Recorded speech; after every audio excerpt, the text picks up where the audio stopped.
Today I fucked up by using a makeup brush as a butt plug. I regret everything I ever thought was a good idea, and the only way of making myself feel better about this situation is by posting. I am not a butt play type of girl. I've always found it uncomfortable personally, but my partner has some sort of obsession with the poo-boo hole. So that's the preface. That night, I had a little too much to drink. Me and my boyfriend were watching a movie and things started to get a little frisky, as they do. It started out as just a normal session, until my boyfriend brought up the idea of working up the dildo train to stretch my bumhole into shape so he could then defile me in the way which he desired. My drunk ass though, okay, bet.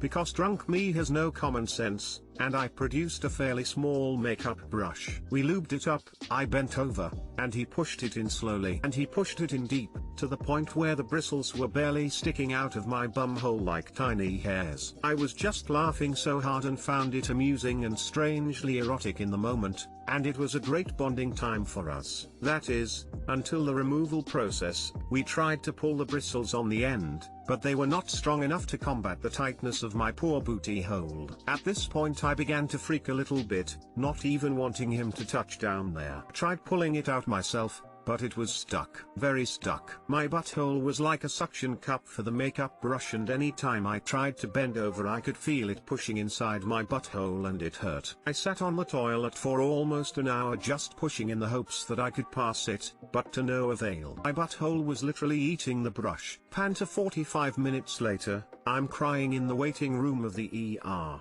half sitting, half laying down, waiting for a doctor to get in there and pull it out. Which she did, and I went on my merry way about an hour after that. But not without a lesson learned. It was and always will be the most embarrassing, uncomfortable, weird experience of my life. I have decided to remain abstinent from anything and everything involving ass play, from this moment until the end of my existence on this planet and the next. Too long didn't read. My boyfriend and I put a makeup brush up my booty and neither of us could pull it out, so I had to get it removed in the ER. Edit: I did not expect to get so many upvotes on this story, but thank you for all the awards and hilarious comments. Also wanted to mention that everything that happened that night was consensual. I did it because I wanted to, and yes, my partner was also tipsy. I do appreciate the concern, but I am very much okay on that part.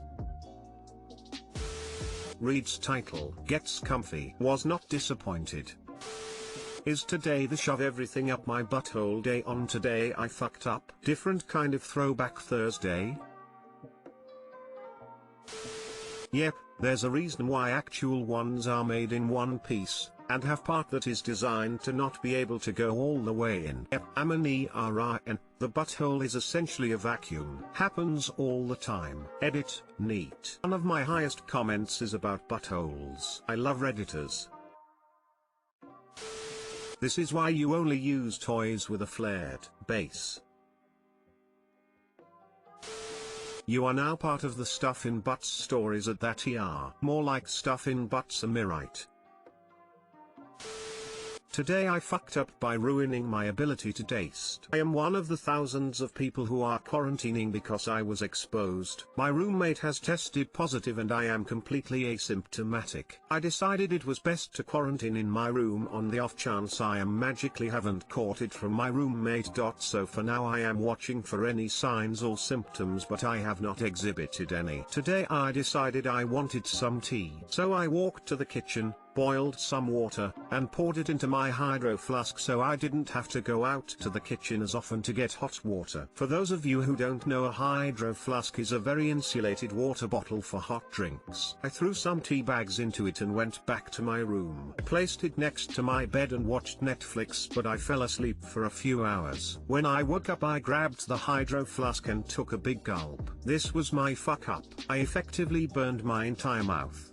Now I am trying to eat dinner but I can't taste anything, not because of COVID but because I'm a fucking idiot. Too long didn't read. I'm quarantining and watching for symptoms. I made tea and put it in my hydro flask, and when I woke up from a nap it was still boiling hot and I burned my entire mouth. Now I can't taste because I'm stupid. Update: I just want to say thank you for the comments because it makes me feel less lonely while I sit in my room with a sandpapery tongue. Perfect description from a fellow Redditor.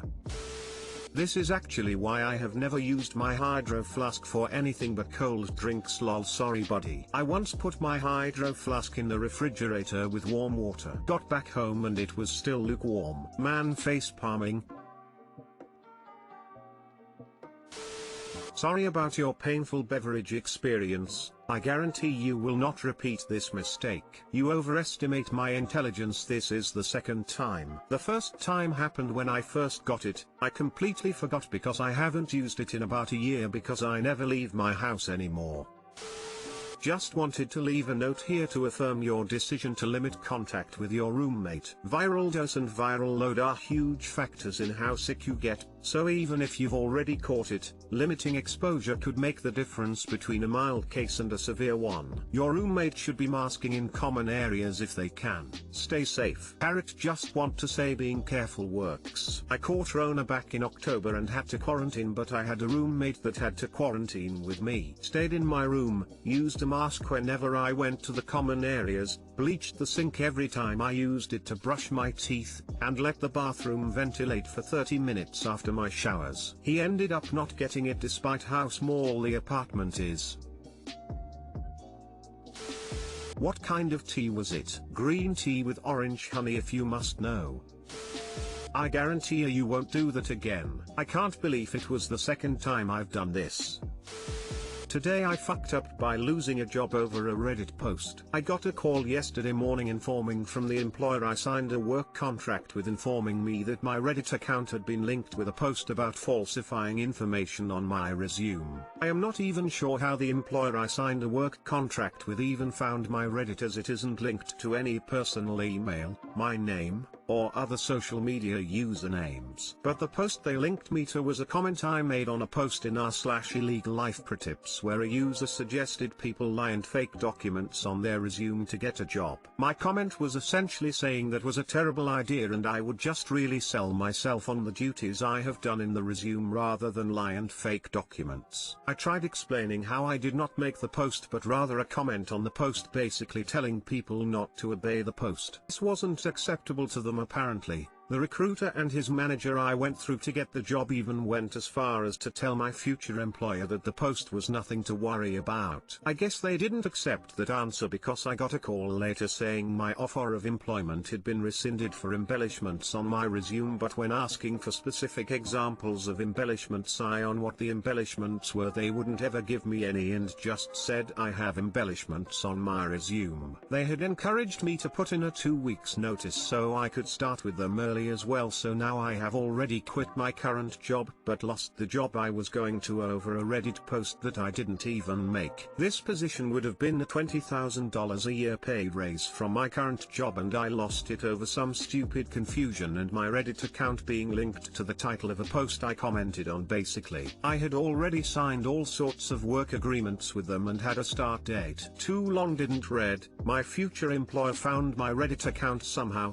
linked a comment I made to the title of the post, decided they didn't like the title of the post or the sub it was in, explained it my comment and not my post, rescinded my offer for embellishments and never told me what those embellishments were. I'm curious as to how the employer linked your Reddit username to your email address. Future LPT, I would like to know too. Is your Reddit account tied to an email or anything? I'm amazed how they linked you to your Reddit account. Is there anybody who knows that you have a Reddit account and the name of said account? Like someone who might have a grudge against you or something? Sounds like someone at the new company knows him, maybe an ex-colleague who already knew a little about him and did some digging. Okay, how the fuck are employers finding Reddit accounts?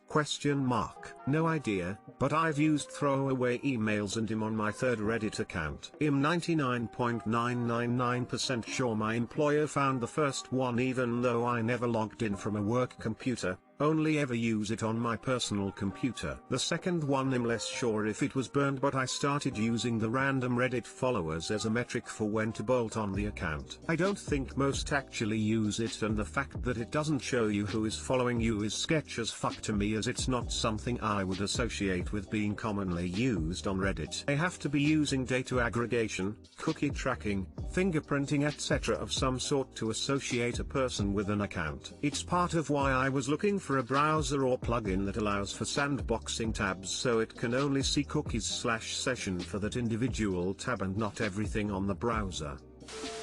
Back in the early days of Twitter, I worked for a software company and also was pretty involved in affiliate marketing. What that meant at the time was we'd basically spam affiliate links anywhere we could, including Twitter. I once promoted a weight loss program that was all about getting a beach body, and my post said something like, "California, here I come." My boss's boss somehow saw it and flipped out and called me into his office accusing me of planning to quit the company and move to California. When I explained what I was doing, he calmed down a little bit, still suspected me of something. A couple of months later they fired me for unrelated reasons. So many people just can't handle being wrong in front of others, especially if they're subordinates. So they'll find reasons to get rid of you just over a small misunderstanding. Could be that's what happened with Op.